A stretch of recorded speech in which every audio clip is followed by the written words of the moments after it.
ye de no yankosua ne baabi a powe ya mu na nananum bie ye zio yanko bontuku mi wa se baabi a ya sasia so na ehunu ye ne egusu a ye ya besi ne na egusu a ye abesi bro mentimi nka obi abakosem ne dia nkasa no woka na me dia no nso na se bi ebu se bi kronto ewiase man nyina agia tumu a obi anso nim se kente de ananse na de baaye so ne dia no ankasa na man nyina Asante man Ghana man wiase nyina agia tumu se kente efri Bonwire tia o ense sanso da fise no kro we ba akopɛ fise no kro ba akopɛ ya kire ewiase man mu nya kire no Bonwire ha a kire no se biskwa abre ha yesi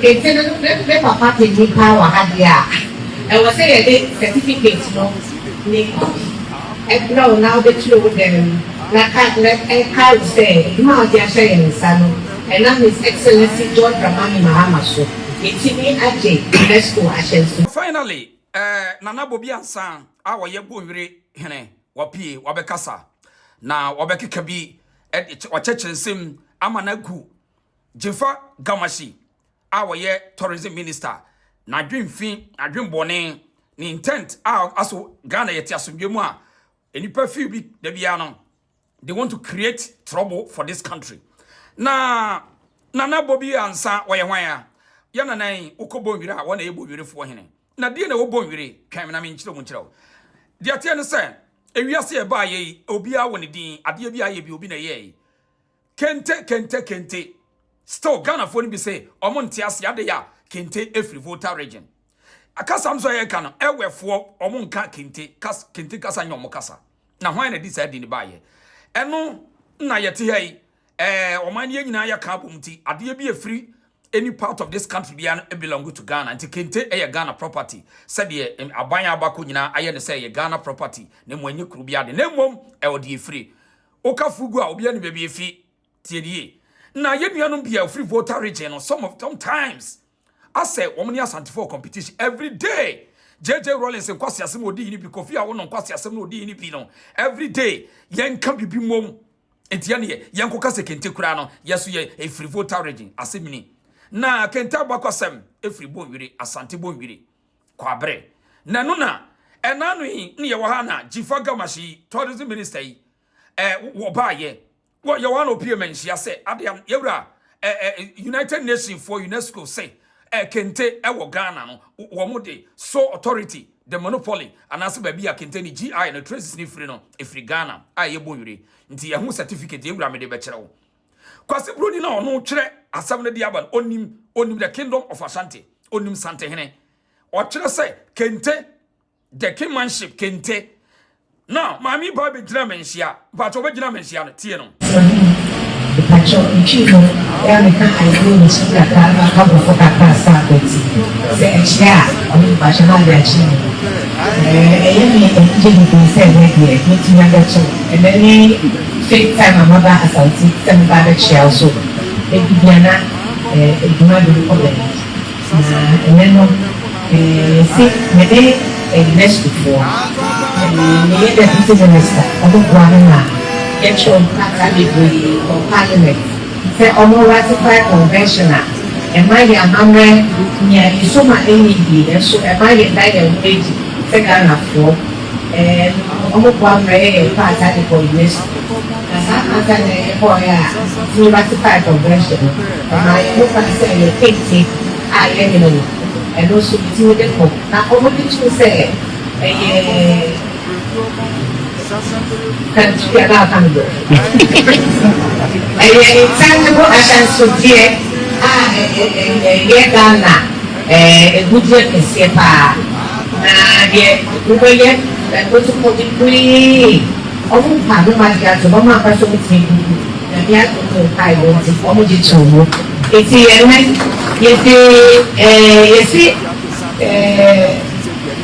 it's the papa te ni power ha dia e was say the certificate no ni e no now the two them like say no dia say in sano and now His Excellency John Dramani Mahama so it's me aje UNESCO Ashansudiemi Ediaba it's pacho yet now or Ministry of Tourism, Culture and Creative Arts and 13 agencies in UNESCO yet the Ashansudiemi Ediaba the pacho of the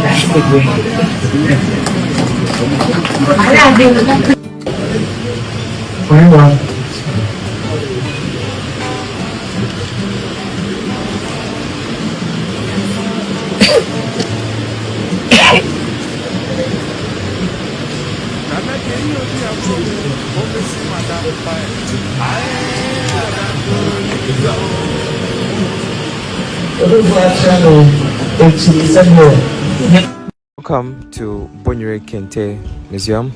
Bonwire is the home of Kente, over 300-year-old art, Kragu and Ameao, who are the inventors of Kente and from the Asuna clan from Bonwire. They studied from a spider, Ananse in Chi, to develop the early weaving systems. The name Kente came from the basket weaving, noticing that the patterns from the third system looked very similar to the patterns on our baskets. So they started calling the cloths Kente and Toma, which was later corrupted to Kente.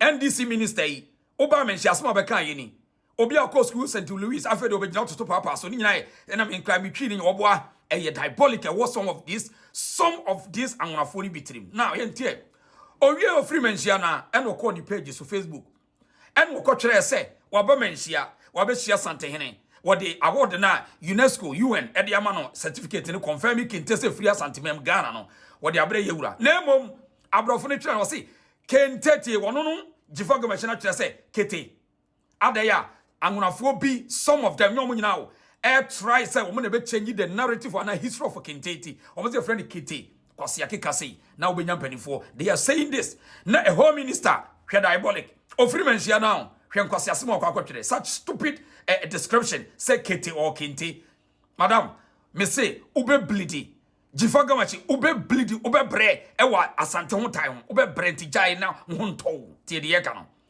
jana ho nto na sa diabolics win emfa owie no asa kwetire mako Kente mako hia mako menhia wieti afi na me sa beko agotime ewefo ho tie madam Ghana ewias obia wo bibia woye we any problem say ye nwini bibi o voter region but enforce me kasa Kente ewefo asem ye different Asante Kente is different. We have only one Kente in this world. And until UN for nyansemu. Omanyi wadre fini bino. Omo say Kente eba kope.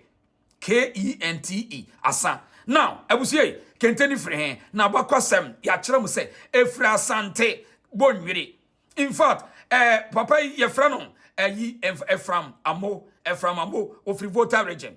Woto no nwom chinchini amama huniema Asante Bonwire Kente idie mi hu bida etise na obi nyinu Kente voter region kruma anko anka so hunie madam shame on you Jifa Gamachi shame on you you always create trouble challenges create confusion but it will never land in our doorsteps listen tie now abusia dia na see Bonwire hene nanansa bobi ansa wapie na babia Kente nwene shase ye wo nwura mu kwaye no de makogina ho wo kire abakosi abeka to se Kente nwene nananum bi ne konguram ko hu aboa ne friend Ananse spider no onwene ne web no nananum suaye eno banwene fa Kente mu na Kente nwene fo suaye eno mu na Kente nwene fo so sa free pie mu free ba ye na wo mu se die se nwene ade if you Asante. We be okroma your friend say, bo de hu dawuru. Aden na chinchina pesa o ka say Kente kete and na yagweteme. Na difference no so hu difference na. Kente see the sifra no. Na hwe mo agweteme no. Mo fra gwatare so. That's no problem. But don't try to change the history of this country. Na be chechirim abusia ti abakosem efa Bonwire hu. Na kire wadwen. Ti manento nananom a police for Zion. pressmen. Zion. Bonyomai abusia obi bi o wa ha bia. Zion. Say ene Easter Monday. Zion. 2026. Zion. April 6. Zion. Saturday ya pepepe ene mfie bebebe be wo hanu mo hansia ya atwam. E wo sa bia we. Na me nananom. Nana kuragu ene amya. Kwaye we mu. Zion. Ya ye friend awia kese ho. Zion. Ombo hu se. Ananse. Onye 10 time. Zion. Edidimwa na dikente. Epie free sa bia ya. Zion. Kuragu ni ameya nuafo yo mo ba ha. Ombo hu ananse ne so. Zion. Omo hu ananse na we dia na esronko. Zion. Ti nyame tumi be wuro mu mo hwe dia ananse na eye. Zion. Amana nanom yo mo tipo emu bia o mo adwurum no o mo ani. Zion. Mo suai. Everything ase. Zion. Ni abna kakra o mo difiti ase e de nwune kente. E wo sa bia ya. Ya fe na wi akese ho. Enti no e free sa amre no afi bia me nananom e ba ha e be ya ma na ye gunsa e si aduane ma nananom e wia ya sa mo aduane adi. Zion. Aka kosua ne etono ayede ama wo no. Zion. Last year twede amponyankopon ma ahode me bae. Zion. Na afi so ya sanyaba. Zion. Nanam se nananom ti ha no nananom pefinti na ha ye ba ye de black and white na eba. Zion. So nananom de omo pefin. De dabia so ye ban so amane ne ye ma omo je. Zion ma Kente etikrom ha. Ya sofo ya se kenya ya. Ye beka se Kente free ekofufuro. Zion. Enso haya ne free. Haya ne Kente free. Ya wan ye nkwala e ko school nyina se Ghana abakosem ye kan ba bia Kente free. E kro ya. Zion. Bonwire kro ya. Bonwire kro. Anse sanso dance sada. Zion. Ye de no yankosua ne ba bia powe ye mu na e nananom bie ye ye. Zion. Yankobontuku.